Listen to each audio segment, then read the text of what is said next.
आदरणीय अध्यक्ष महोदय, ये सदन का सौभाग्य है कि आप दूसरी बार इस आसन पर विराजमान हो रहे हैं। आपको और इस पूरे सदन को मेरी तरफ से मैं बहुत बहुत बधाई देता हूं।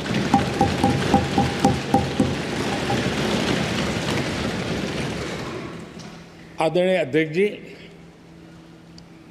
मेरी तरफ से आपको शुभकामनाएं हैं, लेकिन इस पूरे सदन की तरफ से भी आपको अनेक अनेक शुभकामनाएं। अमृत काल के इस महत्वपूर्ण कालखंड में दूसरी बार इस पद पर विराजमान होना बहुत बड़ा दायित्व आपको मिला है और आपका 5 वर्ष का अनुभव और आपके साथ हम लोगों का 5 साल का अनुभव, हम सबका विश्वास है कि आप आने वाले 5 साल हम सबका मार्गदर्शन भी करेंगे और देश की आशा अपेक्षाएं पूर्ण करने के लिए ये सदन अपना दायित्व निभाने में आपकी बहुत बड़ी भूमिका रहेगी। आदरणीय अध्यक्ष जी, हमारे शास्त्रों में कहा गया है कि विनम्र और व्यवहार कुशल व्यक्ति सफल सहज रूप से होता है और आपको तो उसके साथ साथ एक मीठी मीठी मुस्कान भी मिली हुई है। आपके चेहरे को ये मीठी मीठी मुस्कान पूरे सदन को भी प्रसन्न रखती है। मुझे विश्वास है आप हर कदम पर नए प्रतिमान, नए कीर्तिमान गढ़ते आए हैं। 18वीं लोकसभा में स्पीकर का कार्यभार दूसरी बार संभालना ये अपने आप में एक बड़ा नया रिकॉर्ड बनते हम देख रहे हैं। श्री बलराम जाखड़ जी वो पहले ऐसे अध्यक्ष थे जिन्होंने 5 साल कार्यकाल पूरा करके फिर दोबारा उनको स्पीकर बनने का अवसर मिला था। उसके बाद आप हैं जिन्हें 5 साल पूर्ण करने के बाद दोबारा इस पद पर आसीन होने का अवसर मिला। गत 20 साल का एक ऐसा कालखंड रहा है कि ज़्यादातर स्पीकर या तो उसके बाद चुनाव नहीं लड़े हैं या तो जीत करके नहीं आए हैं। आप समझ सकते हैं कि स्पीकर का काम कितना कठिन है कि उसके लिए दोबारा जीतना मुश्किल हो जाता है, लेकिन आप जीत करके आए हैं, इसके लिए एक नया इतिहास आपने गढ़ा। आदरणीय अध्यक्ष जी, इस सदन में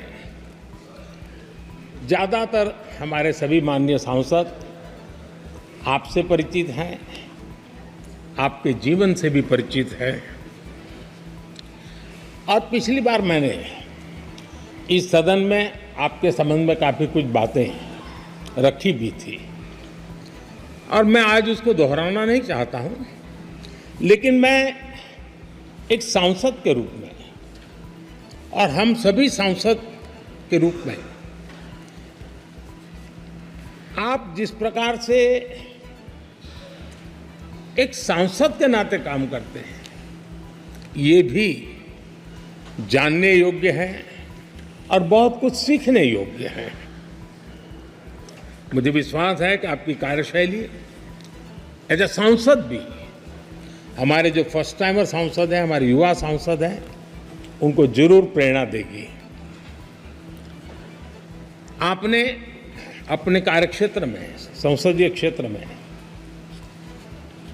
स्वस्थ माँ और स्वस्थ शिशु एक कमिटमेंट के साथ जो अभियान चलाया है और सुपोषित माँ, इस अभियान को आपने जिस प्रकार से अपने क्षेत्र में प्राथमिकता देकर के खुद को इन्वॉल्व करके किया है, वो वाकई प्रेरक है। आपने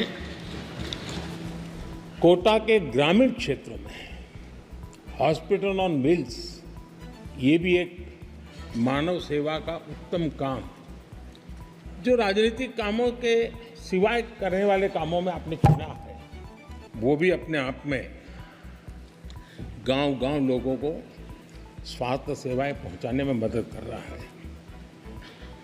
आप नियमित रूप से गरीबों को कपड़े, कंबल, मौसम के अनुसार छाता की जरूरत है छाता, जूते, ऐसी अनेक सुविधाएं समाज के आखिरी तबके के जो लोग हैं उनको खोज के पहुंचाते हैं। खेलों में प्रोत्साहन देना आपके क्षेत्र के युवकों में, यह आपने एक प्राथमिकता के रूप से काम उठाया है। आपके पिछले कार्यकाल में 17वीं लोकसभा में मैं कहता हूं कि संसदीय इतिहास का वो स्वर्णिम कालखंड रहा है। आपकी अध्यक्षता में संसद में जो ऐतिहासिक निर्णय हुए हैं, आपकी अध्यक्षता में सदन के माध्यम से जो सुधार हुए हैं, ये अपने आप में एक सदन की भी और आपकी भी विरासत है। और भविष्य में 70वीं लोकसभा के संबंध में जब विश्लेषण होंगे, उसके विषय में लिखा जाएगा, तो भारत के भविष्य को नई दिशा देने में आपकी अध्यक्षता वाली 70वीं लोकसभा की बहुत बड़ी भूमिका रही है। आदरणीय अध्यक्ष जी, 17वीं लोकसभा में नारी शक्ति वंदन अधिनियम 2023, जम्मू कश्मीर पुनर्गठन विधेयक, भारतीय न्याय संहिता, भारतीय साक्ष्य बिल, भारतीय नागरिक सुरक्षा संहिता, सामाजिक सुरक्षा संहिता, digital personal data protection bill, मुस्लिम महिला विवाह अधिकार संरक्षण विधेयक, transgender persons protection of rights bill, consumer protection bill, direct tax विवाद से विश्वास विधेयक, सामाजिक, आर्थिक और राष्ट्रीय महत्व के ऐसे कितने ही महत्वपूर्ण ऐतिहासिक कानून 17वीं लोकसभा में आपकी अध्यक्षता के अंदर इस सदन ने पारित किए हैं और देश के लिए एक मजबूत नींव बनाई है। जो कार्य आजादी के 70 साल में नहीं हुए, आपकी अध्यक्षता में इस सदन ने इसको करके दिखाया। आदरणीय अध्यक्ष जी, लोकतंत्र की लंबी यात्रा में कई पड़ाव आते हैं। कुछ अवसर ऐसे होते हैं जब हमें कीर्तिमान स्थापित करने का सौभाग्य मिलता है। 17वीं लोकसभा में उपलब्धियां, मुझे पूरा विश्वास है देश आज भी और भविष्य में उसका गौरव करेगा। आज देश अपनी आकांक्षाओं की पूर्ति के लिए भारत को आधुनिक बनाने की दिशा में जब हर तरह से प्रयास हो रहे हैं, मैं मानता हूं कि ये नया संसद भवन भी अमृतकाल के भविष्य को लिखने का काम करेगा।